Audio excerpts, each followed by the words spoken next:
Hello everyone, you are all welcome back to our channel. You are welcome. Good morning, good afternoon, good evening, depending on where you are watching this video from. Guys, in this channel we bring out amazing video, wonderful video, interesting videos. Please do subscribe so that you can see more videos in this channel. As you do so, God bless you. Okay guys, I'm going to leave you to watch this video. Please do comment down below according to the video. As you do so, God bless you. So guys, I leave you. Please watch this video till the ending and see you all in my next video. Bye guys. Thank you all. 20 minutes or 30 minutes. I was talking enogie like 5 minutes. Enogie o Sait whatever. Wama. Video no because mega line no way video we. Ana do fian gume. Where give enogie him ya me where nigga gui that maybe offend we. Year 2018. Year 2018. Ni maybe gwale kebe ati me. Ni me forgive we. We forgive me. Also na nata be laughing now where my bega gbona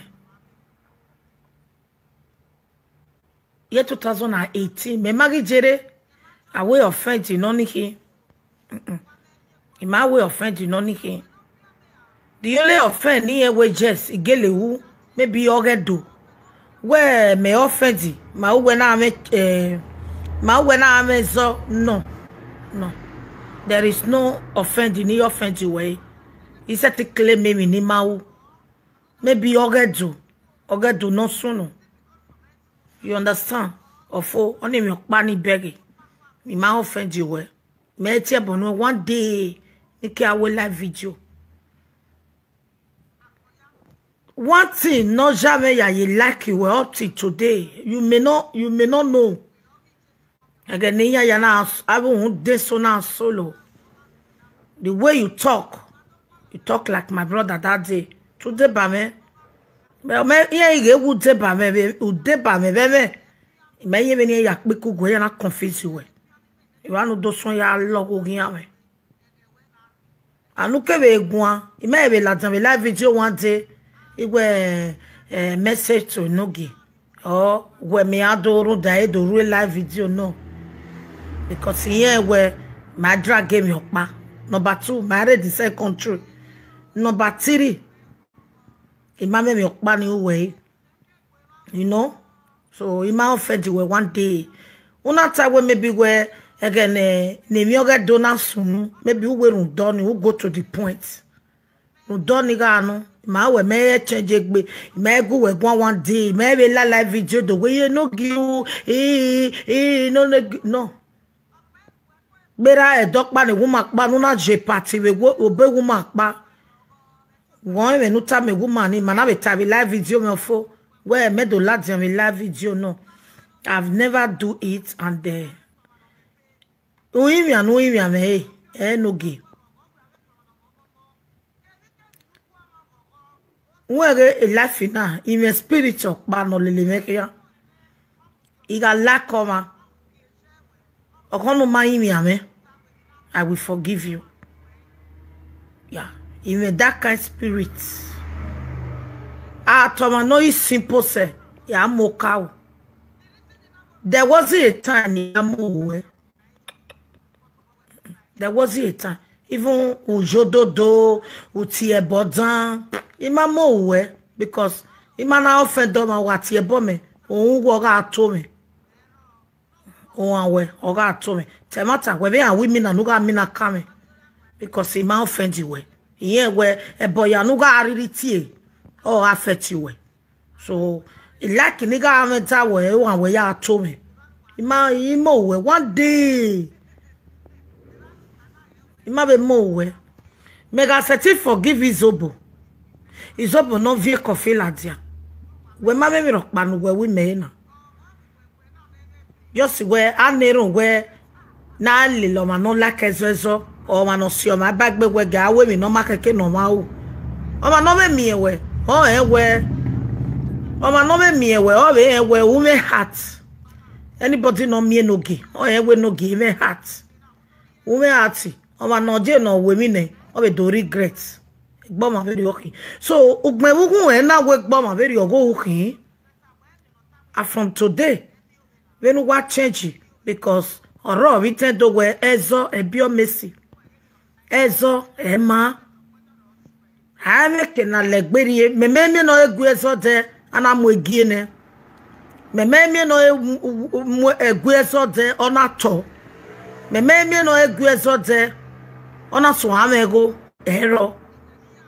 If I give you when a tete, just where my car communicate, there was a time my way with big one before.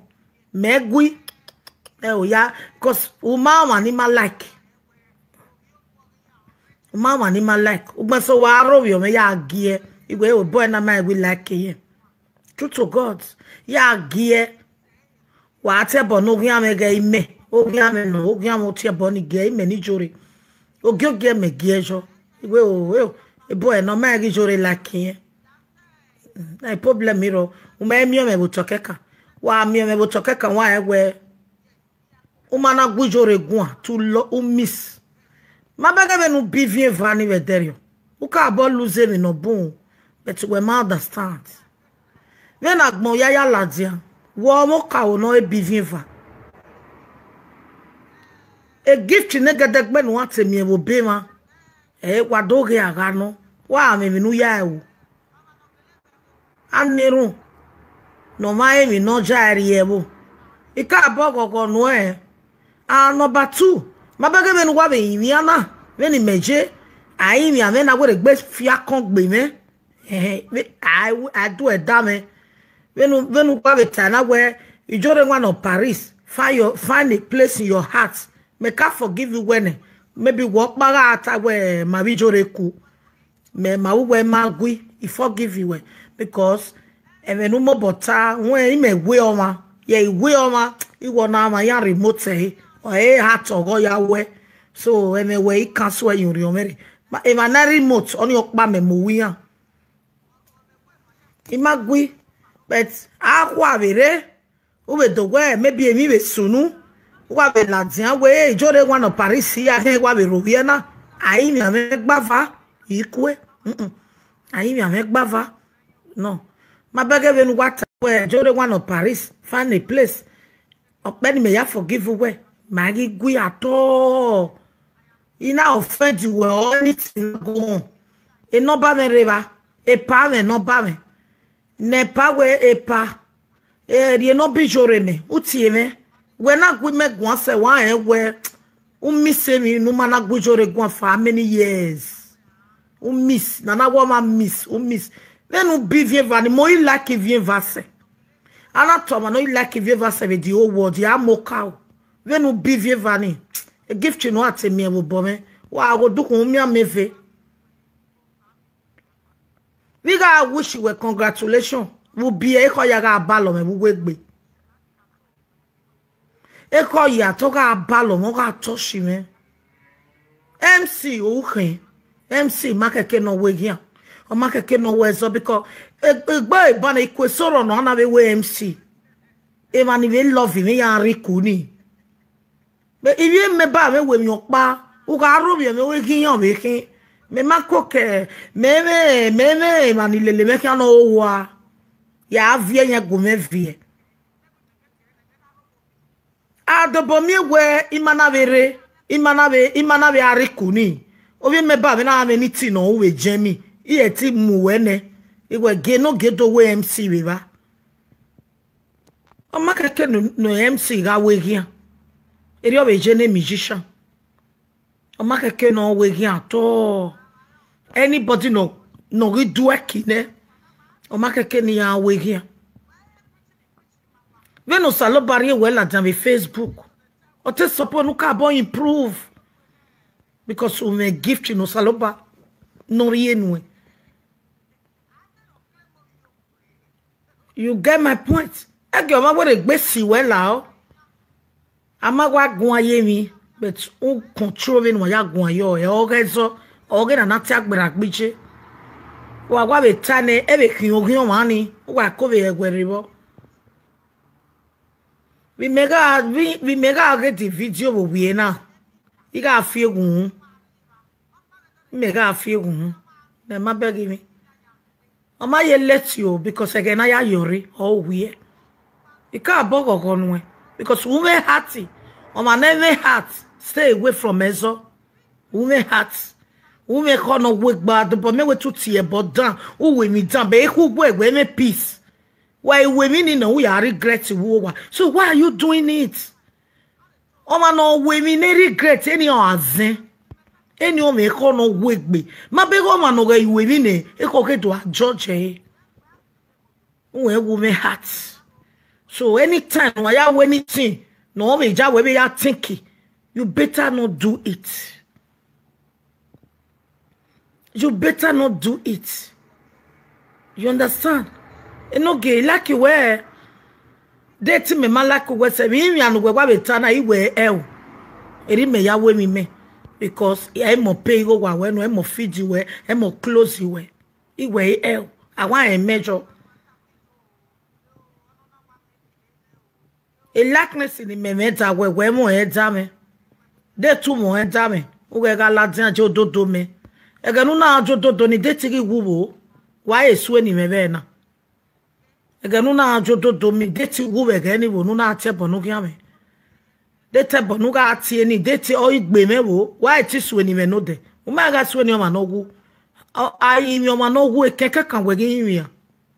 So ogben so o ma we mi u go da o we gi yeke. Okpa ma hin. Ai me ke na legberie. Okpa e ma yakin. We believe you ma when am egbe de na we to me. E ma to egbe. Ezo na mana bege egbe na gui. Ezo na mana bege egbe na gui. Oje no ge ma baba. Oje no ge ori bieka. Oje no ge ori bieka.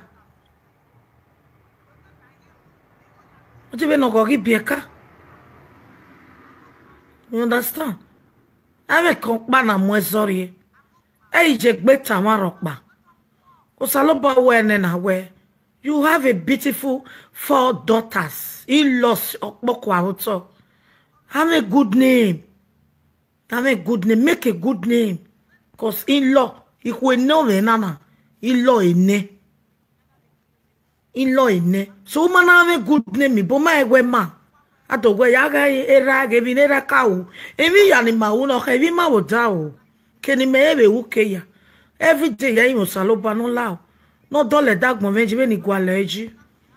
No change way man because anybody no ragmo ne pray no saloba change character. Who we go mani problem to problem he ya deji. Oh, ba no ko no no si o ma fi etin ya gi egbe we yare. Iye igwe gbe yen gbe we yare o pa na wo de baby o da wa ga uwe ezo igwe gbe yen gbe we yare keke nu riri jo bi abege wo ka tun awo ko abege wo ka tun awe eri o ka yaje always pray ami mi o pa ni Jesu no ge setting wo no ma igwe imo we ato imo we imo we no way. Izobo me yeta we izobo forgive izobo. Ami ron pa ni me forgive. There is nobody in me forgive. Unless you want your mama egbe yin problem irefo. You or wish anything or ma wish you almost to return it girl money. Or make me a you me na must. You me na must. So emi nere me viori obungbe. Amagege mejori uwe kweji ba mejori so wana mi ebe dene nana egbe ya eya mi ohe so make me ya ihi me serviva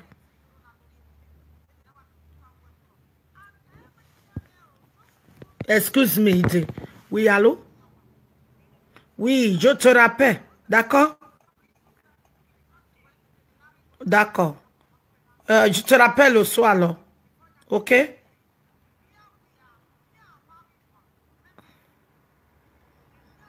Non, pas 5 minutes plus.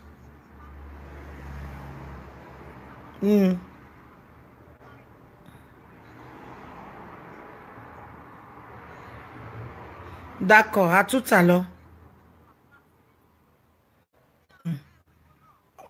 Allô?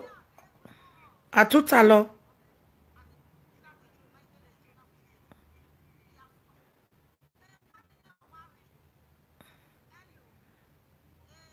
D'accord. D'accord. Ok. Vers 15 heures. D'accord?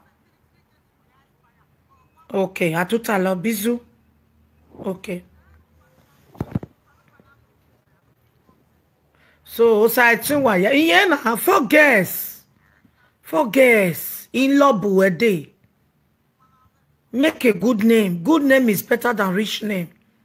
And make you go with Facebook without quarrel, without ezo, without enemy. It can't go. It go. Where any no time where we no do him, here is second God's way. Because anybody no offend doma, on a gele we offend doma, no na him your money, on make it heaven. On make it heaven. So, it is what I say. He more well. He forgive you when we go have pass too. Ti me be go go. No do ala that woman. I only abata we onion sioma. You know? We go have pass too. Ti me go. He me call it pass celebrate with it pa.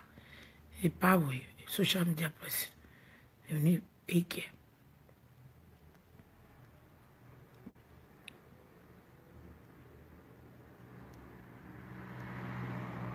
I got settled with someone, enemy raw, but don't care. The only thing who appreciate who have a peace. And our enemy at Bokwa, we have a peace. Do mana anyway. If any boomer understand. After we on my heavy affected, okay, no. Any peace with my dog. Enemy at Bo, on my peace. I'm at peace. I'm a rest of mind. We here. Tell me, no market can tell us. No, Emma. Okay, boy. Why you do boy? Why me, boy? They two will make a peace in that dinner. Who get? I get silly, but boy. Why me again, ma? You need go why me?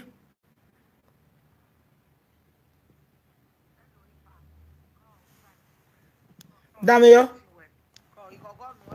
Damn you. Na na do atave ide kwa damn you epa me record hello epa ko o Sait we ko igogo nu kwa be settlement nu kwa be no gi make igogo nu epa ofu egbe igogo nu do mosa ko o Sait we bega ya ugwa be pa settle o di o na send gi pa ni ya gogo ni pa we me yin ya me bega ni we ma yin ya me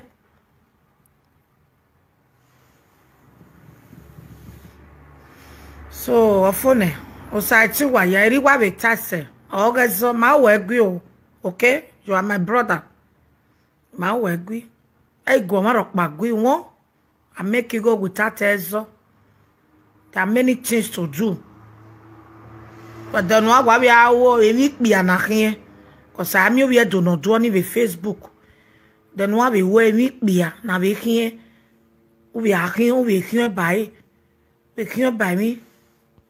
Okay, I be warning we be have a bed, a shoe. You gonna be a go we soon. We are where what changes style way. What changes style? Anybody know we birthday big way I call it no give one way MC. We are wait 300 in every no 400 or 200. You go we know. You go we know we say we are pay work back. So I read Facebook o bona I go. Okay? We are here in a baby batik biana. I be make see we are go with the brother mad. We are having a glass. we awe won awe ba na we ile lo moro pagu eso ile lo moro pagu we no gugu eso na na ni bo afa iya agwalo we problem but e se jinyai oro paro na imi na kwe so wa ya ni ke fefefe no be yimia wa be forgive won brother Frank Victor la wo rame lao won la wo Messi even me where we you are a nice man. I can call you a man, a nice young man. Okay. You know, get me no way forgive eh. Won la wo e gui e lile gui. Won o tien wa kin. Wa e gui ma bege no gui wa na gui na o ga bo.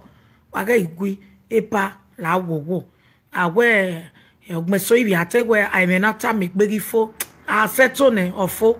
Won ge wa fo we majiwe. Ebe kinegbe ne yeri ebe no kayari e won ege ma do avasi we pa e ko e mi no sunu ege egwere gbe sunu eze jiyan okay oni se won la wogu rame ko se pa wa no ma fe wo veri e mi jorion e pari e mi jorion so no la wogo no forgive first lady la wogo jenije o forgive yan won ijiyan wa yikin be jemi ba e panaga iria we naga ijia nla wowo waye mudia jia yeke ya bi ameni tia bi tamu gwa won wa dweke record wa ya ro be no wakaje won ipa la wowo wa to pepa wa mu jebe jemi ba o ga bi munyenye o ga mu abiona won ipa la wowo forgive won forgive gege ege e ava so me ni adoari no ma vi eke aiko o yen ge betrayal no betrayal me strong mind even strong mind any atie we o ma no me soft mind any atie betrayal a soft mind o me si ko ma kan wo ma no kin egbe mind ni yemi o we be me pa ogwe no mama won ajuru ko wa ge be no ya gun ogbe so no buwe eyen na lene ni buepa na tema to salobo bowe ona lene ni bu so no mama won ajuru ko won la gogo baba ekinegbe ne eteke ebe nu kaya teke akole ebe amu yi moto bo kwa be kabe ya sun won okeke no gugwa ga example ni manike won wa to baba wesi obi eni sirawe on oyin abe muije we abe muije regbe muije na we abe muije we muyenye pa wesi so message na wa dori no so wa ni ke wa be gwaleke na be forgive wa ya fefefe ni me be jere asunu jenia wa be forgive won I me ro pa na yezo so wa ya ewere bezo wa mwezo for wa give us new life mwezo for ya rinri ezema okay ezema o ma amo emi time okay ma so nu ladian wa gege gbo ma be ri okun wa fe doso ada idame yo wa ge wo urere mu we u ga anything o wa mu we idame yo we ni meje emi ya medame yo there are many things in medame yo ya wa la YouTube ya wa mu picture me ke wa live we regbe idame yo because e ho mana eme e kweria idame yo forgiveness is very, very good. Ori man, ori joma ya me peace. Ori joma me peace. Oma no kon le lo ma o ma kon. Oma no wa go ma ogbo ma. A do wa. No. Wa without wisdom you go nowhere.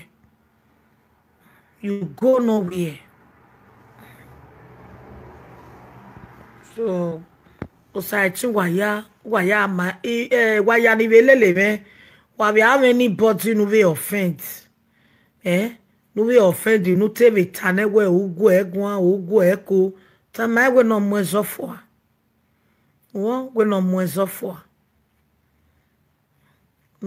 fo ta mai o e weribo no ge iguyo ka me mama ga ni me ka ya agui just where ya lucky woman and lucky me stay yogo me e dey life image e ko arogo me because e we bona era ro ijero ma ya do ozo ezo ma ya do gwalo igo ma ya do gwalo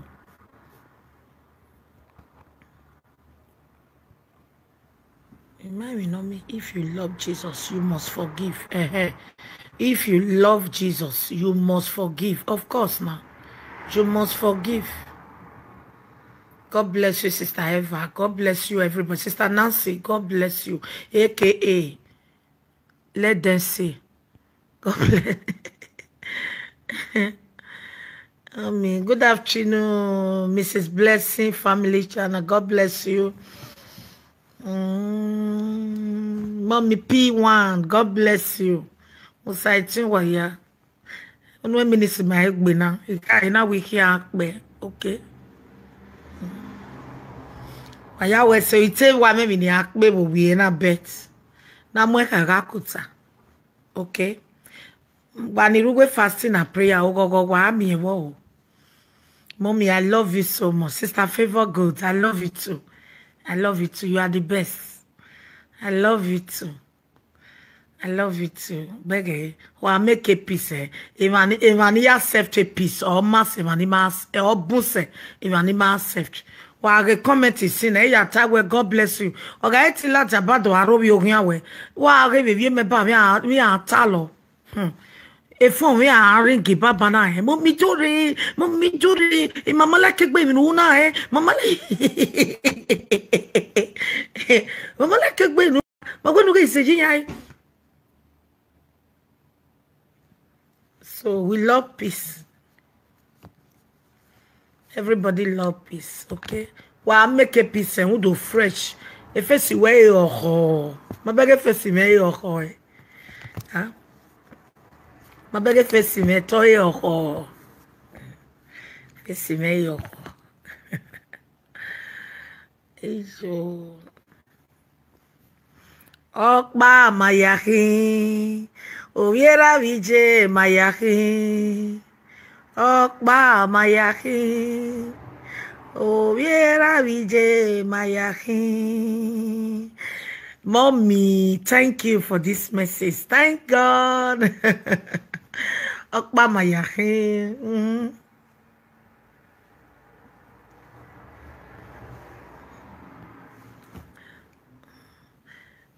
Whether the devil like it or not, everybody must love each other.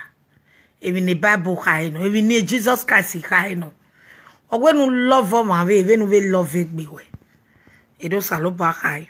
And no, we no matter love you, okay, we are okay. If for someone, no one love you, if for someone, no one like you, because we got for someone, no one like you, a demede, no yari respect you. We got for someone, no one love you, a demede, no one ya value. So a love you now, a mind okay, a force, or a raw way mind, a minority way, a kai, you gonna love it. So it is. Saloba no give my natural love. Ne give my fake love that you might be. They need Jesus Christ no me wafa. He said. Maya talk be he said. Agboya ni give na talk be he said. God bless you all, my people.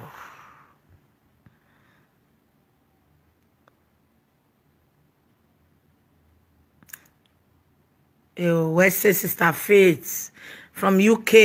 Okono enegbe. Okwekme. Okono enegbe. Okono mose sodoi. Okono mose sodoi. Wa oni we go de gbe mu ninu wa be na. Ni go de gbe mu ninu wa. Ah. Ni go de gbe mu ninu wa. Watamame ni go de gbe mu ninu wa. Eh?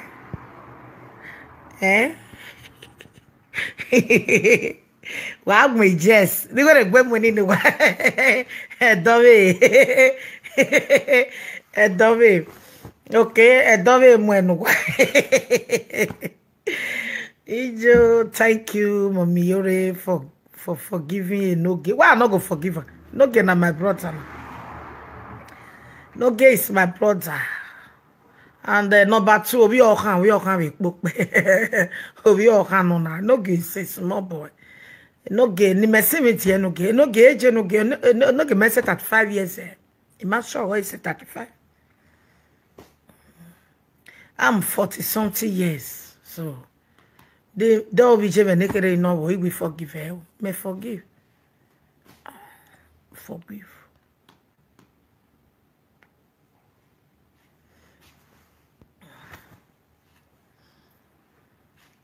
I like the one you gave me yesterday. Hey, yeah. I don't know how going to baby fear will you. Any a dummy, then Obama be expect. Ona really, ona de yose. The normal expect. Mommy, have you received your cap? Oh, yeah, the doctor Mary, a doctor receive your tamame. Eh, me na post go me be na. Imamio.